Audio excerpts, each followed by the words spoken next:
Welcome back to SnowRunner, guys, and welcome back, of course, to the snowy wilderness of BC. Now, when we last left off, we had parked our TRD Pro Tacoma out here by this watch point, and we were eager to get into some of the other areas of this map that we had not seen yet. So let's actually go ahead and pull up the map, pull up the GPS, and see what our next adventure should be. Now, of course, Runway Rendezvous is definitely on my list of things to do here, and I'm very curious to see where we end up once we start heading this way towards the airport. Now, my only concern, though, is this bridge right here that the GPS is obviously showing as not built yet.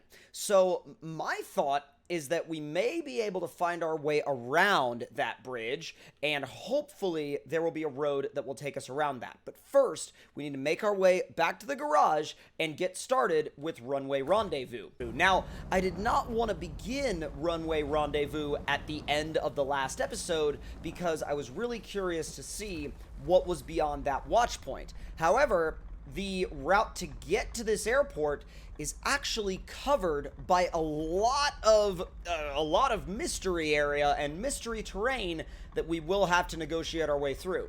So, Runway Rendezvous. First thing we got to do is find a way to the airport to meet up with the rescue teams. I heard the bridges were down, so the easy way is a no-go. Take some supplies with you. Except, start tracking. Well, boys, time for a Runway Rendezvous and finding a clear path to the airport. So starting off from the garage and beginning, of course, in two-wheel drive, we don't really need four-wheel drive just yet. Making our way up to the main road and also making sure that no one is on their way through. And I do believe that this is the right direction to go.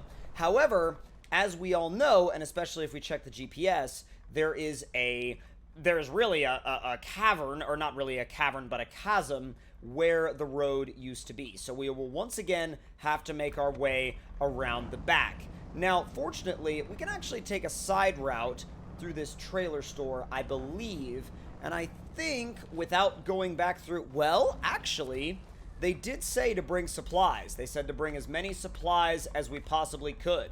So we may actually bring a scout fuel trailer, because I have no idea how long it's going to take us to get to where we're going. Now, one thing that is for sure about this map is that, or really even this environment, is that the quality of immersion is really on, it's not even that it's close to original campaign level, it's on par with, if not greater than, original campaign level.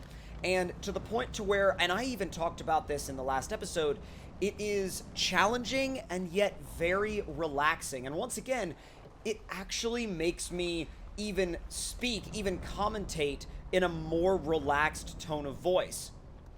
So let's see if we can find our way through here without making our way to the depths.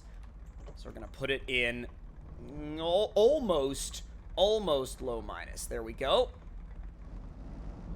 Using a little bit of the sidewall there. The trailer got very upset about that.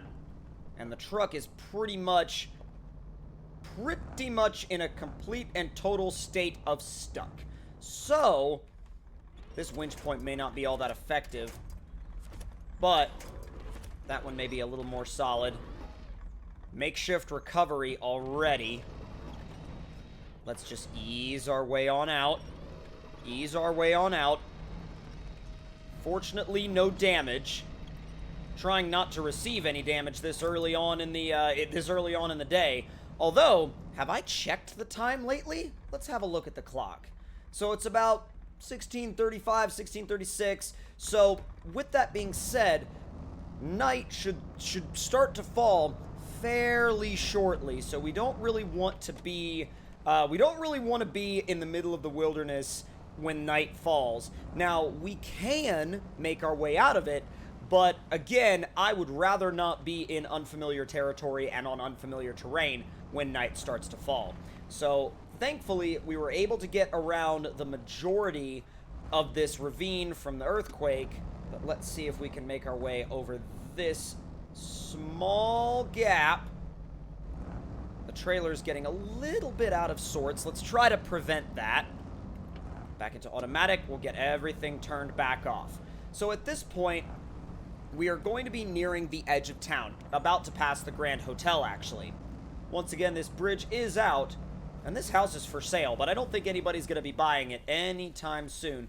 Stop. Well, yeah, I may have stopped a little late for that. May have had a little bit of a late reaction for that stop sign, but you know what?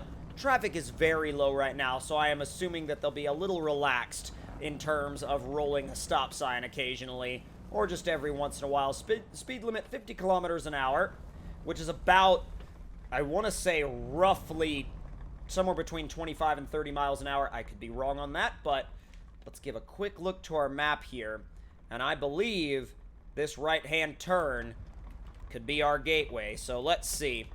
We're going to go ahead and put four-wheel drive on, because I don't really want to worry about that once I've started to get stuck.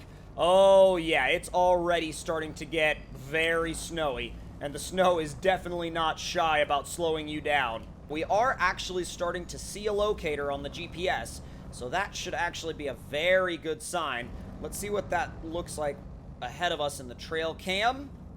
Not too much to see right now in the trail cam because it is all covered in ice, but we do have our heated seats on, definitely have our heat itself on. I'm toasty, Beans is toasty, we're both very comfortable in here in the Tacoma.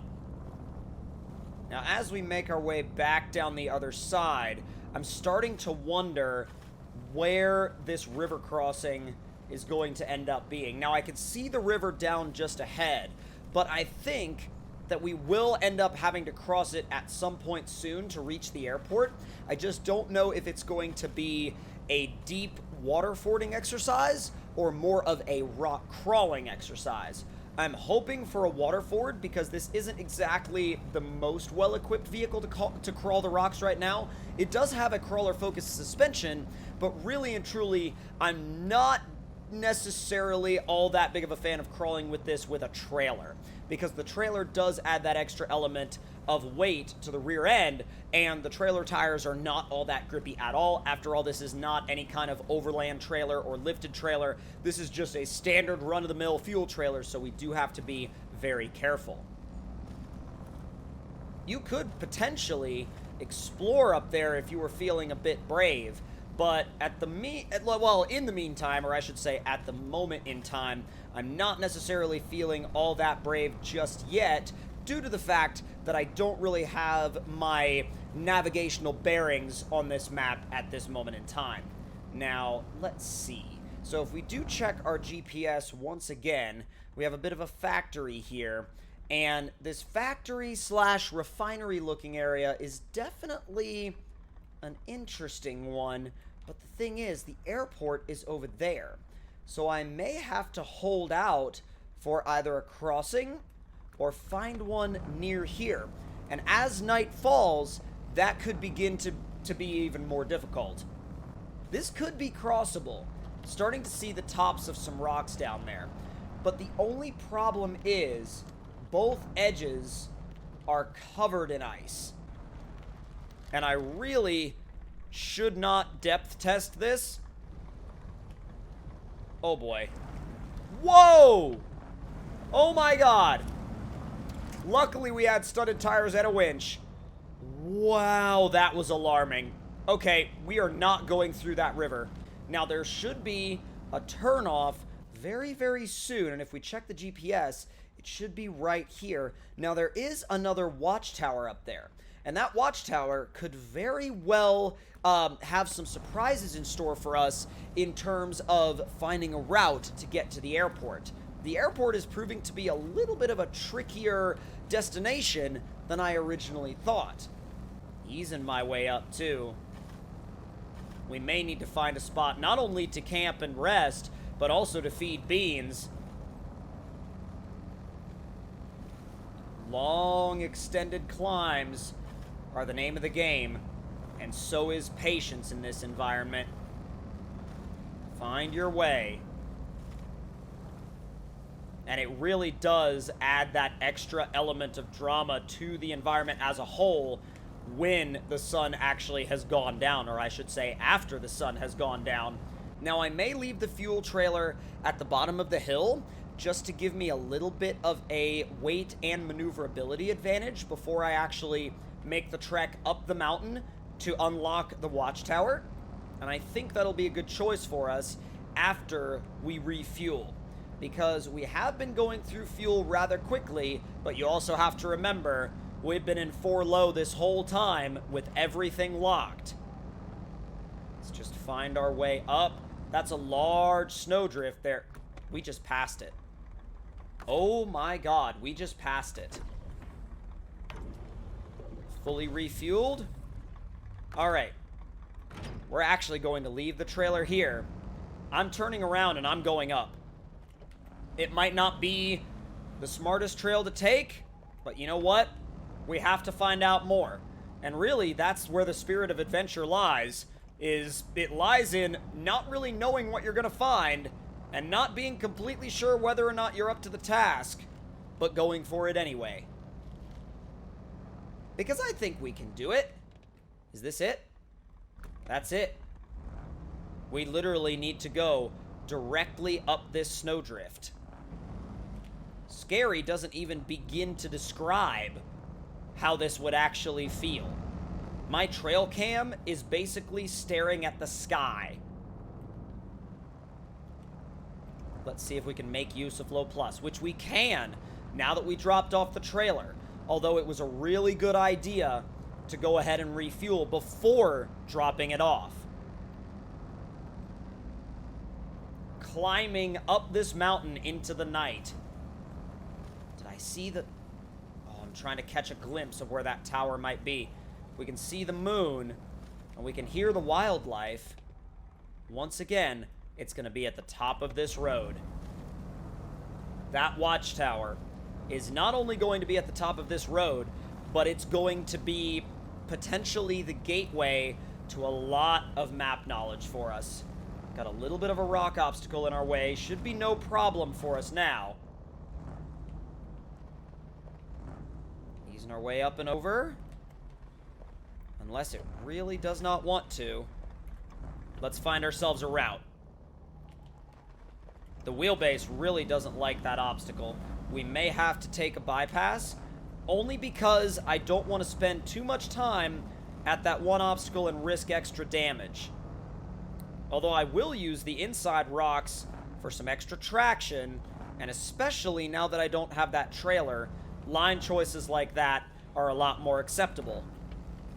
Continuing to make my way up the mountain, I seem to have found myself in this weird place of you feel like you really are in the middle of nowhere, almost alone. And when you hear the sounds of the snow crunching under the tires, combined with the nighttime environment and also combined with the sounds of the wildlife, you really do feel like you are on a solo mission in the middle of the wilderness. And it is a feeling that I can't really say anything else in this game has replicated thus far. Big angle here. Big lean angle. You could be dealing with a slide if you were in a heavier truck. You could really be sliding down that mountain quick. Very glad we went for a lighter weight truck for this adventure. Now, I do think that once we get to the top, not only will we locate this wind farm, but the wind farm seems to be the... Oh, I see a building. There's a genuine sense of relief when you've been out in the wilderness for so long and you see a building. It's like, oh my god, there's somewhat of a resemblance of civilization here. We'll wait to make our right-hand turn.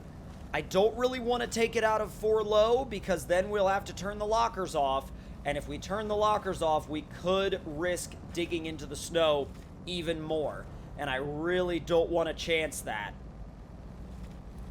I can see where we need to go. It's going to take running over a couple of shrubs and maybe a couple of saplings to get there, but that's very well worth it in my book.